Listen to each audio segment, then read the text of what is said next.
اور یہ وہ وقت ہے جب اللہ کے نبی کریم صلی اللہ علیہ وسلم نے، میرے پیارے نوجوان بھائیوں جو آپ لوگ یہاں پر بیٹھے ہیں، خاص طور پہ آپ بھائیوں کے لیے دیکھیے، 16 سے 18 سال کے بیچ کی عمر کا ایک نوجوان صحابی ہے مکے کا، اللہ کے نبی صلی اللہ علیہ وسلم کا، ایک ایسا صحابی جس کی عظمت کا یہ حال ہے کہ اللہ کے نبی صلی اللہ علیہ وسلم خود اس کے بارے میں کہتے ہیں میری امت کا یہ یوسف ہے، بولے اتنے حسین صحابی جس کے گھرانے کو اللہ نے اتنا نوازا، اگرچہ کہ وہ یتیم تھے لیکن ان کے چاچا کے گھر وہ رہا کرتے تھے، اتنی دولت تھی کہ جب وہ گھر سے نکلتے تو 4 غلام صرف ان کے پیچھے کپڑا پکڑ کر چلتے، اتنا لمبا کپڑا ہوتا۔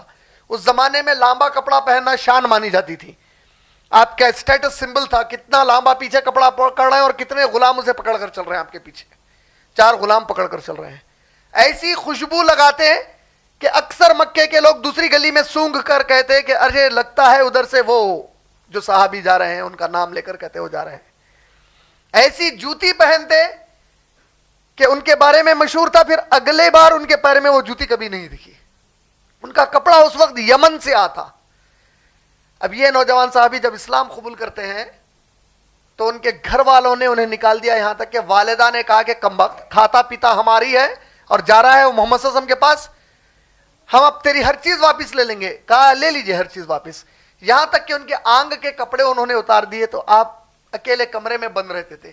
اللہ نے ایک کام کرنے والی ان کے گھر جو آتی تھی اس کے دل میں رحم ڈالا، تو اس نے ایک بڑا کھجور کے درخت کا پتا لا دیا، وہ پتا لپٹ کر اب اللہ کے نبی کریم صلی اللہ علیہ وسلم کے پاس مکے میں آ رہے ہیں، یہ اعلان کرنے کے اے نبی کس حالت میں آ رہے ہیں؟ جو کچھ شان تھی اتر گئی جسم پر کی، اور پتا لپٹ کر آ رہے ہیں اب اللہ کے نبی صلی اللہ علیہ وسلم کے پاس۔ اور اللہ کے نبی صلی اللہ علیہ وسلم کہتے ہیں صحابہ یہ پہلا موقع تھا کہ اللہ کے نبی نے کسی مسلمان ہونے والے کو اپنی جگہ سے اٹھ کر آگے جا کر گلے لگا لیا اور پلٹ کر کہا میرا مصعب اسلام کے لباس میں آیا ہے۔ ماشاءاللہ، یہ تھے مصعب رضی اللہ تعالیٰ عنہ۔ اب یہ مصعب رضی اللہ تعالیٰ عنہ کو اللہ کے نبی صلی اللہ علیہ وسلم نے ایک ایسی ذمہ داری دی تھی، ان کا اتنا بڑا اس امت پر احسان ہے کہ ہم اندازہ نہیں کر سکتے۔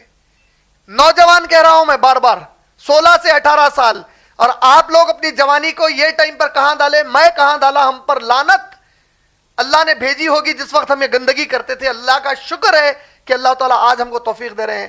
ہم کو اب یہ چاہیے کہ ہمارے جو گھروں میں چھوٹے ہیں، آپ کی اولاد ہیں، یہ معصوم بچے ہیں، کل آپ کے بھانجے ہیں، بھتیجے ہیں، کل آپ کی خود کی اولاد ہوگی، تو آپ ان لوگوں کو وہ گندگیوں میں مت پڑنے دیجئے۔ اگر کبھی ہم وہ گندگیوں میں رہے ہیں تو ہم کو ان کو چاہیے کہ وہ مصعب رضی اللہ تعالیٰ والا جذبہ ان کے اندر پیدا کر دیں۔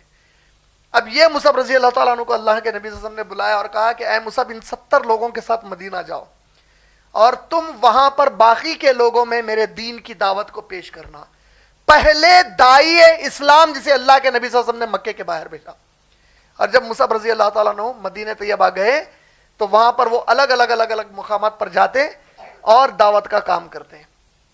مدینے میں الاشل نامی ایک قبیلہ تھا اوس کا، اور بہت بڑی تعداد والا قبیلہ تھا۔ اس کے سردار تھے سعد بن معاذ رضی اللہ تعالیٰ عنہ، جو ایمان نہیں لائے تھے اور بڑے ہی جنگجو مزاج کے تھے، بہت سخت قسم کے آدمی۔ ان کو پتا چلا کہ کوئی مصعب بن عمیر آئے ہیں اور ان کے ساتھ ایک ان کے رشتے کا بھتیجا سعد بن معاذ کے، یہ سب لوگوں کو گمراہ کر رہے ہیں ایک نیا مذہب بتا کر۔ اللہ کی قدرت یہ ہوئی کہ جس وقت ان کو اطلاع ملی اس کی کچھ دیر کے بعد مصعب رضی اللہ تعالیٰ عنہ انہی کے وہ بھتیجے کے ساتھ ان کے علاقے میں پہنچ گئے جہاں ان کا قبیلہ رہتا تھا، اور سعد بن معاذ رضی اللہ عنہ کی نظر پڑ گئی ان کے اوپر۔ ان کے بازو ایک ساتھی بیٹھے تھے، بولے جاؤ اور ان لوگوں سے کہو کہ عزت اور شرافت کے ساتھ یہاں سے علاقہ چھوڑ کے جائیں، اور اب بچ رہے ہیں صرف چونکہ میرا بھتیجا بیچ میں ہے، ورنہ اچھی بات نہیں ہوگی۔ یہ گئے وہاں پر، بھتیجے نے جیسا ہی دیکھا کہ سعد بن معاذ کے وہ ساتھی آ رہے ہیں، مصعب رضی اللہ تعالیٰ عنہ سے کہا کہ اے مصعب اللہ سے دعا مانگو، یہ بڑی طاقت ہے ہمارے قبیلے کی، اللہ سے دعا مانگو کہ ان کے سینے میں اسلام اتر جائے۔ اب اللہ جانے تم کیا بات کرنے والے ہو ان سے۔ وہ آ گئے، اب وہ زبردست برچھا ہاتھ میں لیے ہیں، کہتے ہیں تو آئے کیسا، یہ کیسا پکارا کیا۔ مصعب رضی اللہ تعالیٰ عنہ خاموشی سے سنتے رہے، کہا کہ کیا آپ 2 منٹ بیٹھیں گے، میں آپ سے کچھ بات کرنا چاہتا ہوں۔ بیٹھ گئے، انہوں نے گفتگو شروع کی۔ وہ اتنے اللہ کی طرف سے متاثر ہوئے، اتنا دل پھر گیا ان کا کہ انہوں نے کہا اچھا تمہارے مذہب میں داخل ہونے کیا کرنا پڑتا ہے؟ کہا بس کہیے لا الہ الا اللہ محمد رسول اللہ، کلمہ پڑھا، ارے مسلمان ہو گئے۔ بولے ٹھہرو میں جا کر اب سعد کو بھیجاتا ہوں۔ بولے گئے، سعد بن معاذ رضی اللہ عنہ جب ان کو واپس آتا دیکھے تو ان کے بازو ایک ساتھی کو کہتے ہیں یہ جس چہرے کے ساتھ گیا تھا دوسرے چہرے سے واپس آ رہا ہے، پتہ نہیں کیا ہوا۔ قریب آتے بولے کیا ہوا؟ بولے سعد وہ جو تمہارا بھتیجا ہے نا وہ اس کو کچھ خزرج کے لوگ مارنے کی تیاری کر رہے ہیں۔ بولے یہ تھے اوس قبیلے کے، آلریڈی لڑائی چلتی تھی۔ سعد بن معاذ بولے میرے بھتیجے کو مارنے کی اب لڑائی، دیکھیے اب ذہن کیسا تھا عرب دماغ، ابھی بھیجائے تھے ان لوگوں کو باہر کرنے کے لیے، اب بولے بھتیجے کو دوسرا قبیلہ، اٹھ گئے فوری، لا تیرا برچہ، برچہ ہاتھ میں سے لے لیے، تیز تیز آ رہے ہیں۔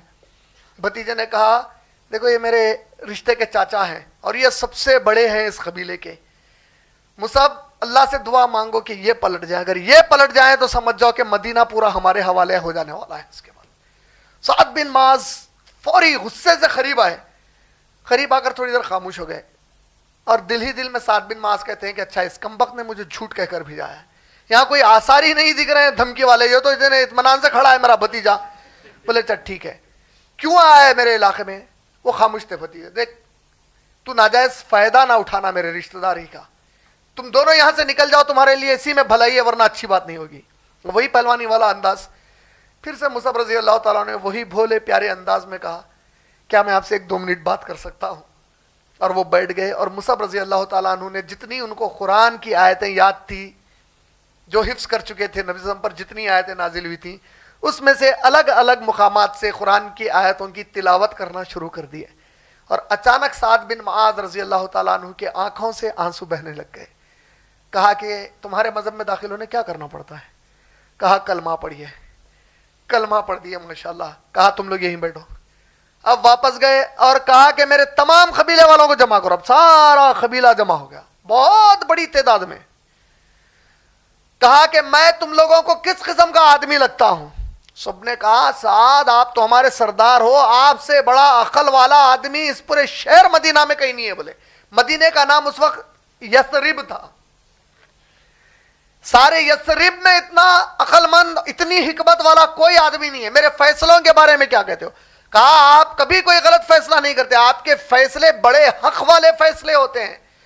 کہا سنو اب میری ایک بات، آج سے اب سے نہ تم میں سے کوئی شخص مجھ سے بات کرے گا، نہ میں تم میں سے کسی سے بات کروں گا جب تک کہ تم سب میرے ساتھ لا الہ الا اللہ محمد رسول اللہ نہ پڑھ لو گے۔ پورا قبیلہ بولا اچھا یہ تو بہت عقل مند آدمی ہے، اس نے پڑھ دیا، پڑھو۔ بولے اللہ اکبر، پورا قبیلہ کلمہ پڑھ دیا۔ سبحان اللہ۔ اب یہ بن گئی مدینے میں اللہ کے نبی صلی اللہ علیہ وسلم کے آمد کے لیے ایک طاقت۔